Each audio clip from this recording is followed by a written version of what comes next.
everyone that doesn't know the difference between Bitcoin and every other altcoin kind of it now has an interesting example of the difference between Bitcoin and Luna. They understand the difference, at least figuratively understand the difference. The regulators are now going to have a catalyst to move faster.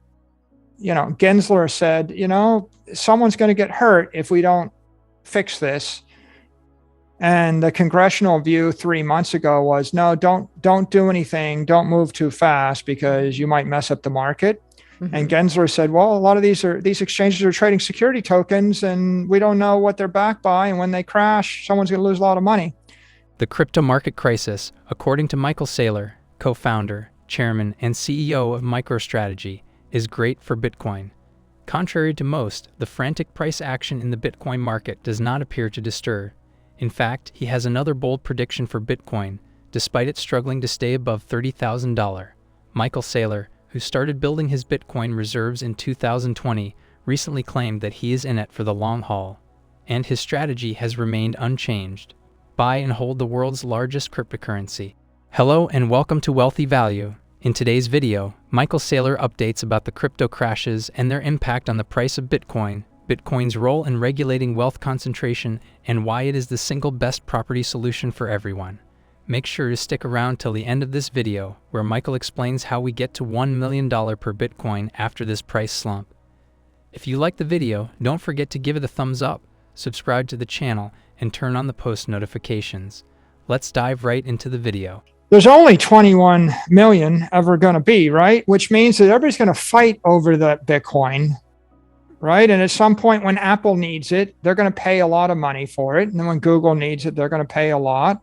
And so there's going to be a continual increasing demand, but it's also going to serve as the underlying base layer for the balance sheet of like 200 million Africans, right? It's the single best property solution for everybody. So they may not have a lot, but they'll have some, and they'll get it via an Android phone or some other very cheap device.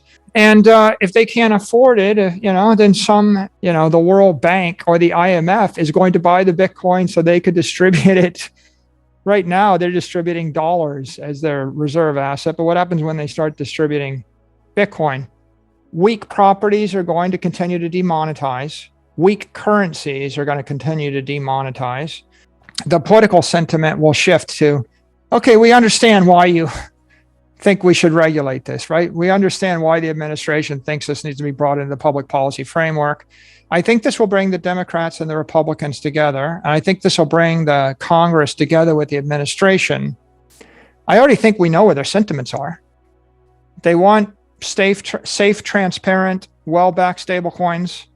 They think Bitcoin is digital property. They think that some of the other security tokens ought to be treated as securities with some disclosure. The sentiment was somebody in Congress will try to do something, but it won't happen this year. It'll happen in 2023, maybe. So I think this crypto, what do they call it? Crypto crash or crypto something, mini meltdown is going to give a lot of energy, a lot of momentum to the movement to publish clear guidelines for digital currencies and digital securities and digital exchanges. And I really think that Bitcoin benefits from all of those. I wouldn't put a date on it, but I think it's worth more than $1 million. The administration recognizes Bitcoin, check, that happened in March. The Treasury, accepts it, check, that happened in April. So we've already got the administration that recognizes a need to support the digital asset economy, and they recognize that Bitcoin is an asset class. I think the SEC approving a spot ETF will be an important milestone. I feel like we're moving toward that with this GBTC process. Yeah. So I would be disappointed if it isn't approved, but I'm certain, reasonably certain, we'll get a spot ETF sometime in the next 36 months. Clear guidance on stable coins is another important thing. When Senator Toomey was speaking to Janet Yellen yesterday, he brought this up and he said, can we get legislation this year? And she said, I would think so.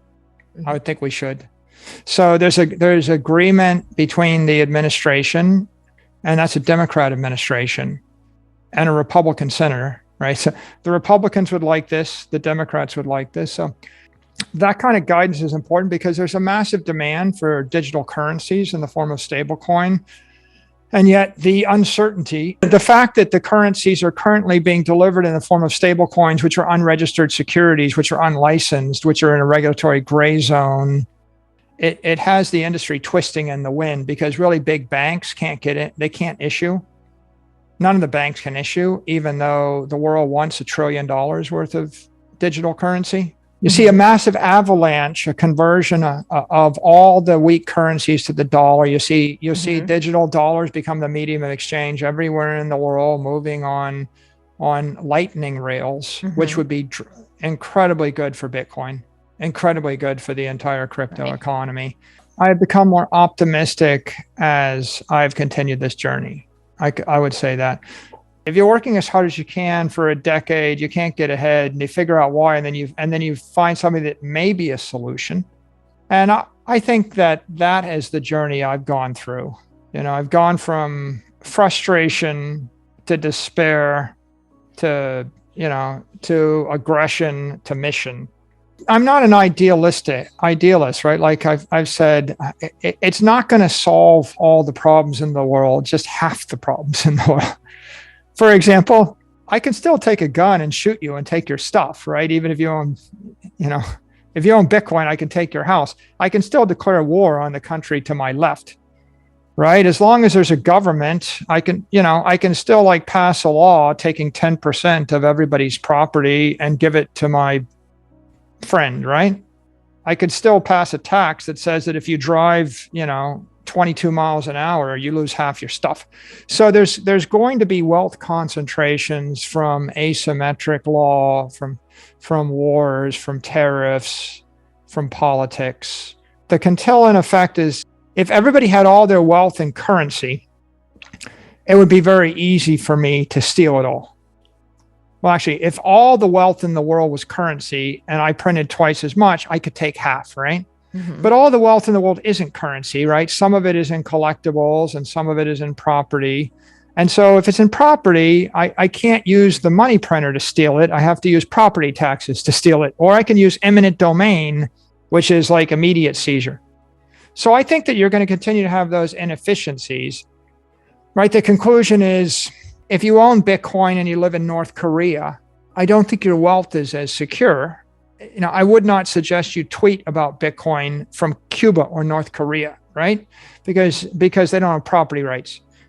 If you own Bitcoin and you live in the United States, right, you're probably safer. But on the other hand, if you start tweeting about it, right, then you're putting a target on your head one way or the other. So I think that there's risk to everything. And the world's going to be an imperfect place. Bitcoin is just going to improve things, right? It's a better technology. And so therefore, everything it touches will be made better, but not be made flawless. Investor confidence was severely shaken by Terra and USD disastrous downward spiral. According to Saylor, this episode will aid in the regulation of stablecoins and security tokens. He added that this decline, as well as associated regulations, are good for the industry. People will eventually see that Bitcoin is better than the thousands of other crypto assets. The MicroStrategy CEOs also indicated that Bitcoin is the future of money. However, scaling out to billions of transactions requires an ethically, commercially, and technically sound foundation layer and second layer, something like the Lightning Network. It is quite unclear how long this bullish psychology is going to last. MicroStrategy remains the top corporate Bitcoin holder, with 129,218 Bitcoin. Their big Bitcoin ownership is slightly in the red, with an unrealized loss of around $70 million. So what are your thoughts about Michael Saylor's prediction that this crypto crash will be great for Bitcoin? Tell us in the comments. Also, don't forget to like and subscribe. See you soon with the next video. Thank you so much for watching.